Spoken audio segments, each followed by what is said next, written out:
Estamos en Televisa.news de grandes estructuras del CENAPRED, el Centro Nacional para Prevención de Desastres de la Secretaría de Gobernación, con su director, el doctor, el especialista Carlos Valdés. Doctor, ¿cómo está? ¿Qué tal, Carla? Muy bien. Doctor, a unas horas de que se cumple el primer aniversario del sismo del 19 de septiembre, ¿qué tenemos aquí? Aquí estamos mostrando diferentes tipos de ladrillos que son muy ligeros. Este está hecho de material reciclado, es un ladrillo muy interesante, todavía tiene que ser sometido a pruebas, sobre todo qué pasaría en caso de un incendio, pero es en realidad muy ligero.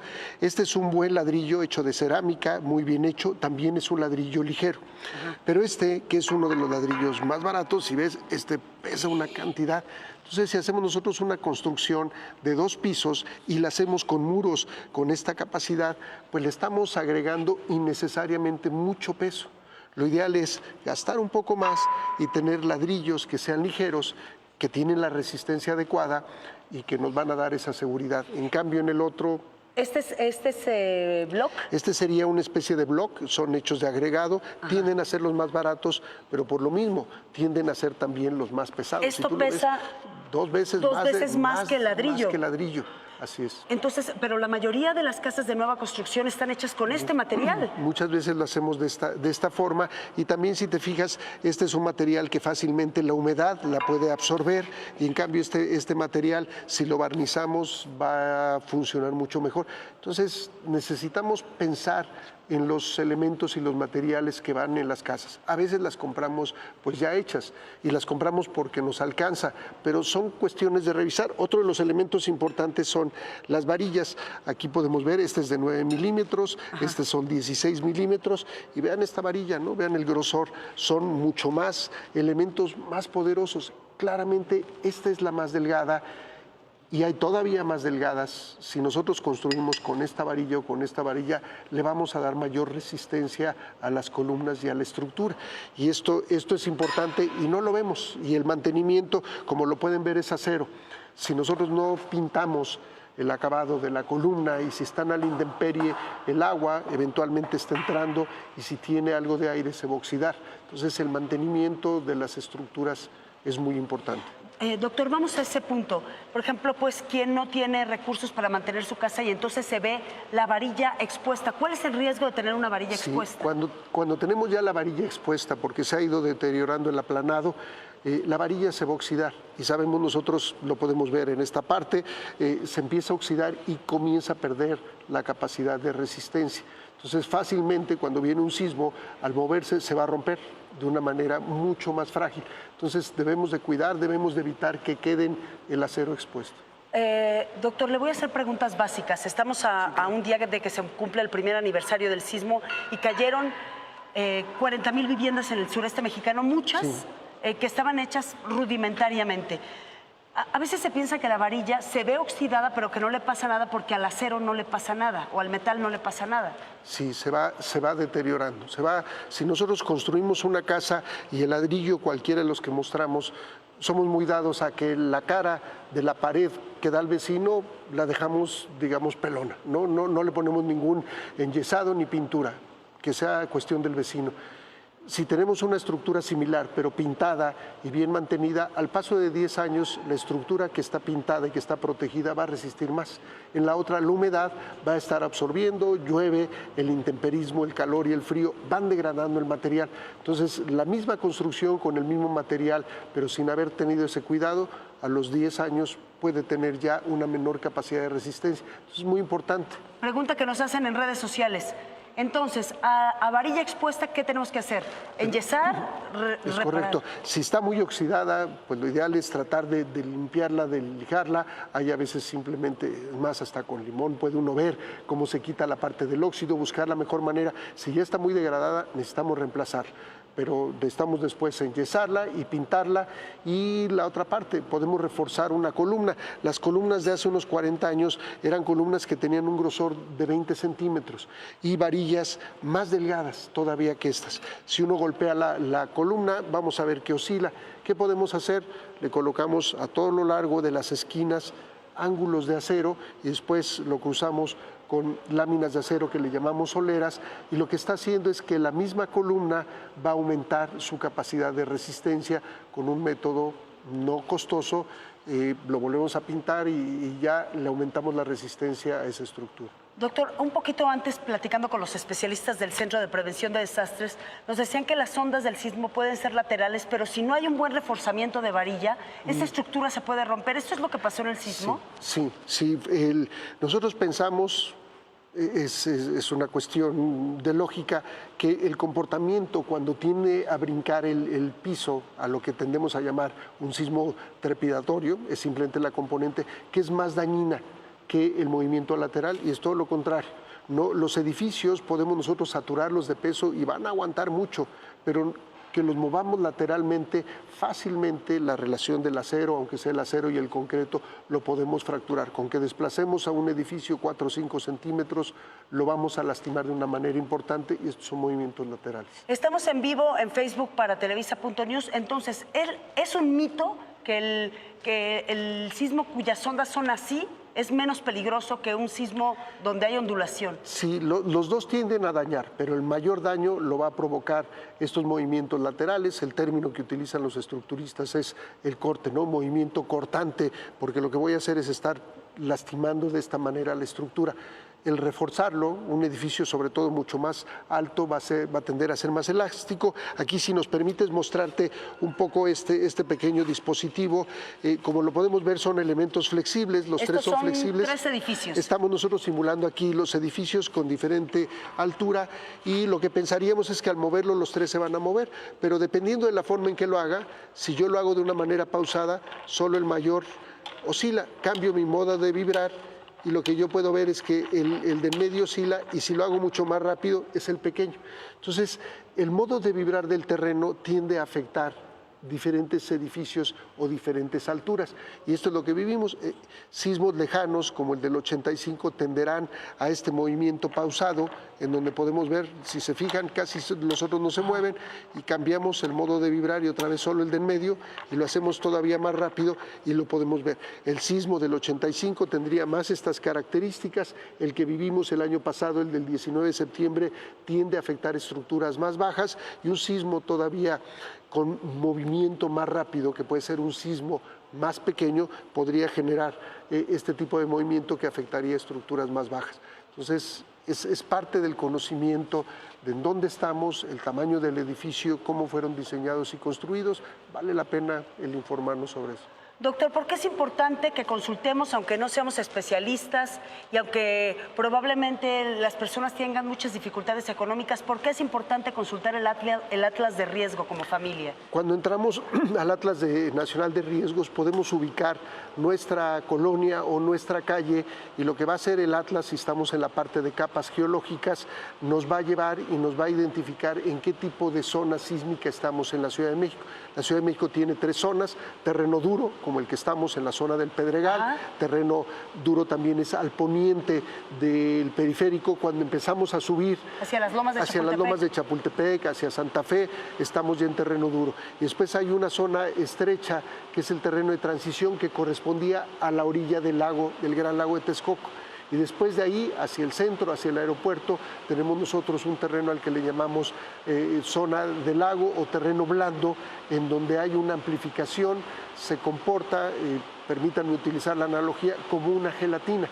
Cuando colocamos nosotros una gelatina en una mesa, ese recipiente, al golpear con una sola vez la mesa, lo que vemos es que la gelatina se queda oscilando. Dice, pero solo le dimos un golpe, y se queda oscilando porque es un medio semisólido.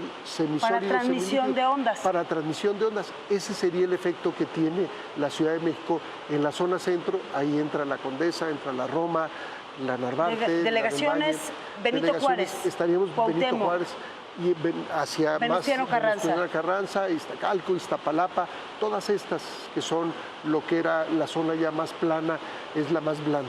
¿Cómo lo podemos identificar? Cuando vemos la calle y vemos que la calle está como ondulada, no la construyeron ondulada, la hicieron horizontal, se ha venido deformando porque el terreno es blando. Cuando vemos los edificios, el ojo humano es muy bueno para determinar si se ven un poco inclinados. Cuando vemos calles en donde los edificios se ven inclinados, estamos en una zona blanda. Y cuando la gente nos dice, cuando pasa un camión de refrescos o cuando pasa el camión del gas, vibra. siento la vibración como si estuviera temblando, estamos en una zona blanda. Entonces necesitamos revisar con mayor cuidado nuestra casa, ver cuándo se construyó, ver lo que comentamos, agrietamientos, que no tengan agrietamientos, que esté en buen estado y tomar acciones. Lo peor que podemos hacer es decir, no va a pasar, sabemos que volverá a temblar en México. Oiga, doctor, hay algo muy importante. ¿Cómo actuar como ciudadanos responsables frente a otro posible gran sismo que venga de las costas de Guerrero, de Michoacán, o que tenga un epicentro más cerca de la Ciudad de México? Sí, debemos estar prevenidos y preparados para ambos tipos de sismos. Contamos con una alerta sísmica, pero esto depende de la ubicación del sismo. Si el sismo es muy cercano, no la vamos a escuchar como sucedió el 19 de septiembre, entonces tenemos que tener la mentalidad de si comienzo a sentir la vibración, de inmediato debo de tomar acción. Tendemos a decir, calma, calma, no pasa nada, nadie sabe. Lo que debemos hacer es, está temblando y de inmediato colocarnos en zonas que ya hayamos establecido como seguras. En este momento, hablando de alertamientos, ¿es científicamente posible, viable, recomendable instalar sistemas de alerta sísmica, por ejemplo, en el estado de Puebla, en el estado de Morelos? Para sismos lejanos, Sí, como los de la costa del Pacífico, que vengan de Michoacán, de Guerrero, de Oaxaca, la respuesta sería sí, pero sismos como el 19 de septiembre, en el límite entre Puebla, Morelos, el tiempo de aviso es muy corto. Lo mejor sería, la alerta es la última parte de una cadena. Si me permiten de nuevo una analogía, cuando nos subimos al vehículo nos colocamos el cinturón de seguridad. Yo me acuerdo que cuando comenzaron a salir las bolsas de aire, un primo decía que no necesitaba utilizar el cinturón de seguridad porque ella tenía la bolsa. Le digo, no, hay que ponerse el cinturón, ver que la bolsa de aire está en buen estado, pero mejor aún manejar de forma cuidadosa. Entonces, la alerta sísmica es el último punto. Qué bueno que está, hay que saber cómo responder, pero lo ideal es revisar la estructura, saber en dónde estoy, en dónde trabajo, en dónde me muevo, tener un plan con la familia, saber los sitios seguros, saberlos establecidos dentro de mi inmueble y también afuera. En esta conversación hemos hablado de 3 o 4 puntos muy importantes que quisiera recordar. Sí. Uno, que los sismos donde aparentemente no hay trepidación pueden ser muy destructivos. Sí. Dos, que podríamos y estamos en posibilidad de sentir otro sismo con un epicentro diferente al que esperamos. Sí. Y tres, si sentimos un movimiento de sismo, no tenemos que esperar a que suene la alerta. De inmediato actuar. Nada más como un recordatorio, el sismo del 85 en la Ciudad de México fue sentido como un bamboleo suave. Si la gente se acuerda, todo se movía suavemente, era muy difícil caminar, nunca tuvo la intensidad del 19 de septiembre y fue muy destructivo porque le pegaba a edificios más altos. En cambio, el del año pasado es un sismo más intenso, esa sería la palabra, más intenso, más fuerte que el del 85, pero también su duración fue más corta y fue suficiente para generar el daño que ya vimos. Entonces, lo dijiste muy bien, hay que prepararnos para que si empieza a temblar, tomar acción, y si escuchamos la alerta sísmica, también tomar acción. Tenemos esa posibilidad. México es uno de los muy pocos países que tiene un sistema de alerta.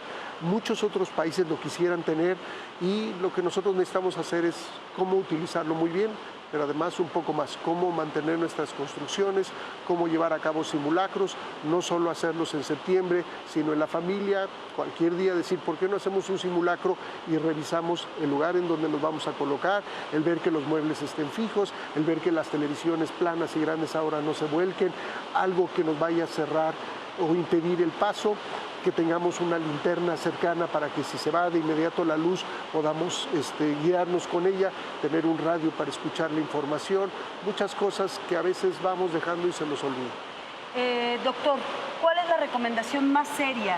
Porque a usted de verdad que le agradezco que ocupe este tiempo dándonos esas recomendaciones que por supuesto son para cuidar nuestra vida. Hay un trabajo que no se ve, que es el trabajo científico.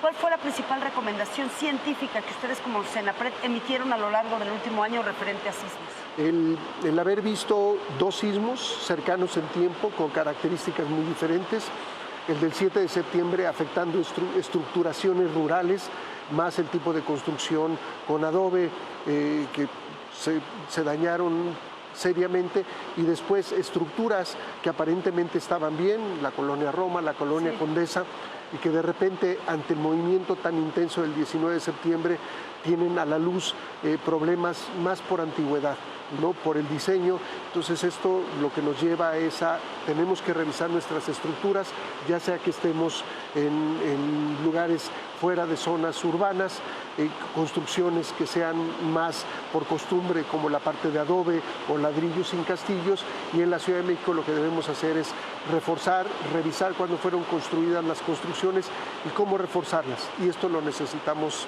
llevar a cabo ya, porque no sabemos cuándo pueda volver a temblar. Nosotros que a veces somos ignorantes y llamamos a un maestro albañil a que tape la grieta, eso no es reforzar la estructura. No, lo recomendable cuando vemos un muro que está dañado, fracturado, lo ideal es reemplazarlo. Cuando vemos el costo de reemplazar todo ese muro y no solo enyesarlo, repararlo, nos vamos a dar cuenta que no es muy costoso. 1 millar de ladrillos debe estar un poco más de 1,000, 1,200 pesos, y lo que estamos haciendo es reemplazar con un material nuevo, mejor material de calidad, y le estamos dando una muy buena recuperación a la casa. El simplemente parchar, ponerle un poco de yeso, pintarlo, va a hacer que se nos olvide que está esa grieta, pero la grieta al sismo no se le va a olvidar. El sismo la va a hacer patente la siguiente vez que ocurra. Doctor, le quito un minuto para que usted dé el mensaje que quiera dar como director del Centro de Prevención de Desastres a la población a un año del sismo. Pues es importante recordar que vivimos en un país sísmicamente activo. Sabemos que volverá a temblar, no sabemos cuándo, no sabemos el lugar, puede ser cercano, puede ser lejano, y lo mejor que podemos hacer es, uno, aceptar que estos sismos son un proceso normal y natural, que lo que no es normal y natural es que nos dañen las estructuras o que nos lastimen, y eso requiere de que tomemos acciones. Yo los invito al día de hoy a participar en el simulacro, el revisar la casa, el ser propositivos y no quedarnos esperando a que la estructura se vea bien. La prevención, como lo dice el Coordinador Nacional de Protección Civil, prevenir es vivir, hagámoslo. El reforzamiento no es estético, pregunten, investiguen los materiales de los que está hecho su casa y su edificio, y si no se ven, pues pelen una pared, que es más importante la vida. Así Doctor, es. un placer. Ana, qué gusto. Gracias. Continuamos en vivo desde Televisa.news.